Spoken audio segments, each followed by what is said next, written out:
the last question of the first segment of the debate. In the last federal election, 50.7% of all votes did not go to a winning candidate.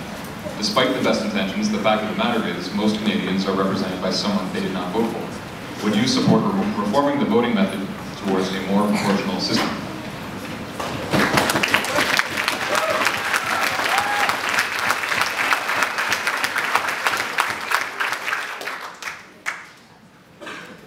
You know, the first thing I worry about when I hear about proportional representation or voter, or how many people voted for the winner, as opposed to people who didn't vote for the winner, I'm more worried about the people that don't get out and vote, and the great number of people who are disengaged in this community.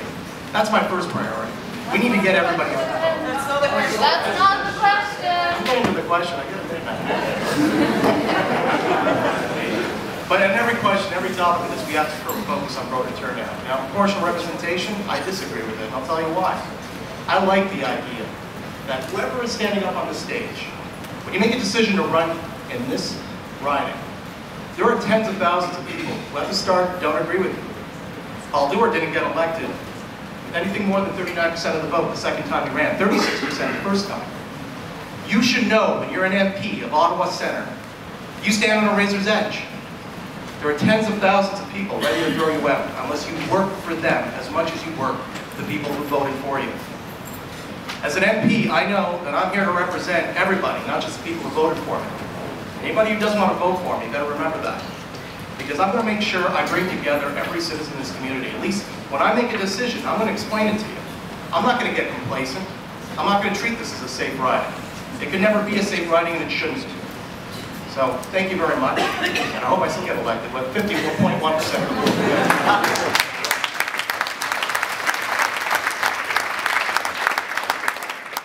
Okay, well, just a little history. You get the last word, Paul. So on this one, yes. The Green Party has been very explicit, very clear. You've heard the numbers. We're over 900,000 votes last election. We stand very clearly for electoral reform, structural change, change that reflects the way many, many, many democracies in the world are now organizing themselves, and it requires a level of engagement, not only at the polls, but also in the political process, to navigate complex and turbulent times, and I actually think that's quite appropriate. We have quite a bit of information on this, and I just want to point out that in our platform, which again you can download, and we encourage you to take a look at it before you vote, we actually say true democracy, the third pillar of our platform for this election, based all on Vision Green, says true democracy starts with reform to our voting system. Reform to our voting system, hold a national discussion on the health of our democracy, address the growing undemocratic power of the Prime Minister's office, and explore the options for a more meaningful electoral system. We have been advocates for proportional representation. It would benefit the country, it would also benefit the Green Party, and I'm very explicit, both of those are good things for Canada.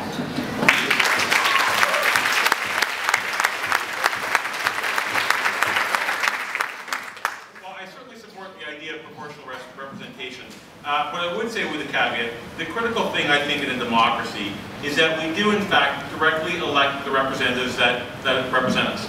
And the models of proportional representation have been brought forward, certainly the one that we had a referendum on back in the province of Ontario. The parties actually selected the other candidates in the proportional representation model. I think that's dangerous. I think in fact the people that we elect should be directly accountable to the electorate. And so certainly open to many ideas as we go forward, but that's, from where I come from, I think that's the standard that we need to be looking at.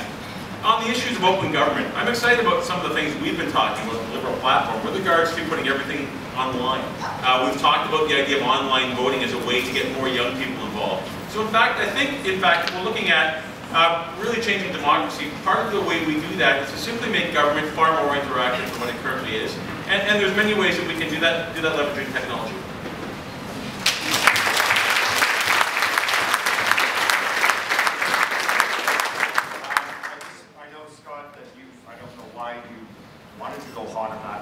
Issue, but I need to tell you that the actual phase 1 of the red flags was decided, planned on, no I know, it's okay, sorry, that was planned by the Liberal government. No, sorry, people are going to make accusations that aren't true. And it's actually, the first phase was done before I was even nominated. let alone elected. So by the time I came in, that was all done. It was by your party and your government. On the issue of proportional representation, it's been in our party's platform for a number of years. And we believe the mixed member system works. We believe that that's something that benefits places like New Zealand. And it's very simple. You would have 2 votes when you go to vote. One is for who you want to represent you, like a member of parliament. And secondly, what party is in line with your values. Very simple. And then you would actually see Green MPs, you would see more women, and you would see an expression of the people. Last election, we had just less than shy of 1 million people vote Green, 0 MPs. Just a little more than 1 million voted for the Bloc, and they won the lottery. We don't think that's fair. It doesn't express the democratic will of the country, and I think that's why people aren't voting, is that they look at the choices and they say, it's already predetermined, so why bother? We need to change that, and while we're at it, really a Senate that's unelected in 2011 that kills